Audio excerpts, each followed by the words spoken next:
When my father took my mother from Uganda, they went to Kenya. And it was in Mombasa, deep down the place is called Chonyi. And I was there for quite some time. And this is what happened. All the witchcraft to the extent of telling her that, you know what, let's bewitch her, because it was a family full of sorcery. And they were like, let's bewitch her that she will never remember her hometown again. So if they bewitched the mother, how much would they do to the children? So little did they know that she had learnt their language, but she had not disclosed that she had learnt their language. So one day they call a witch doctor, and then she gives them the narrative or the knowledge and says, go send her for a sugarcane. Let's eat it communally, but let's look for her sugarcane, because we are looking for her saliva, so that we can put it under. It's called binikizo in my local language. I'm a Mijikenda, and it's like before bibawagaliranga ko obwambe agayinja gaganene guys mva mu kyalo so and they will say that we put it under that, and then we netulamirizako ebigambo, that's sorcery, and she will never remember Kampala or Uganda. And she will loiter the streets of Mombasa, and her children will be ours to eat. Yes. And so, when they said that, she got a hold of us, went, bought the sugarcane, brought that sugarcane, and decided not to eat the sugarcane, because she knew what was coming. So she got a hold of us, took us to another room where she decided she used to work like a donkey for them. And then guess what? They would not even give her food. And remember, she told me that when my sister was born, the one that follows me, she used to eat while having her tears in the plate. Literally, she has no breast milk, she has no food. And the little food that another little child has eaten, nagoya, goyamu, you know, mukene and kaunga, that is the food they would give to a mature woman who cooked food. And so she said, I got a hold of you. I went to that room and locked myself up. I didn't know God. But I prayed to a God that I knew. And I said, God, do not leave me in this trial moment. Now, after that, she decided. Now, this is where I tell you, someone can break a vicious cycle by just deciding that not on my watch, my children are not going to die. She made a decision and said, I am leaving Mombasa. She did not have a coin. She did not know where she knew the route that goes to the bus stop, but she had never taken herself there. Remember, they took her and left her there.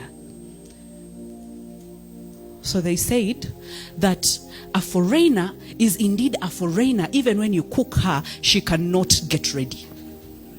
Yes. Because what they wanted to do to her, she rejected. And so they were like, because they said it in our language, munyikani munyika jeri, hataka weaver, it cannot get ready. And the following morning, I remember my mother telling me, I was understanding. She told me, carry the bag, carry your brother's bags, let's get out of here. At 3 a.m. in the morning.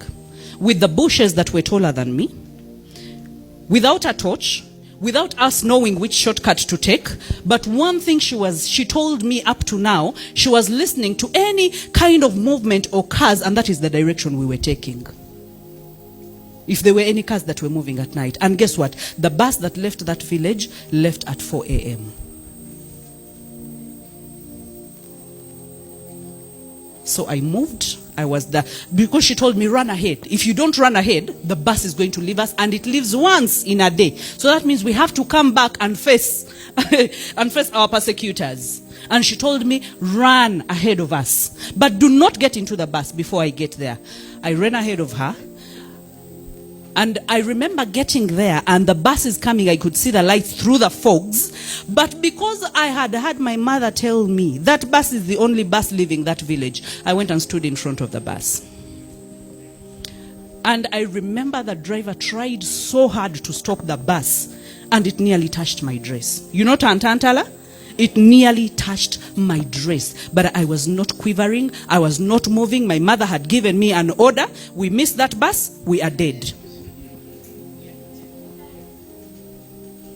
And so we get into the bus. Oh, of course, I told them, My mother is coming with my sisters and brothers. Do not leave her. And she was like, get out, we are late. There are people who are waiting for us in those stages. You know those buses of long time ago. You know there are different stages and people are waiting at different stages. They were like trains. So I was like, I am not leaving this place. So the conductor came to lift me. And the people in the bus were saying, we are getting out. Wait for that mother's girl. We sat and waited. I think it was after like 20 minutes because my mother was carrying my sister and carrying my brother and carrying some luggage as well.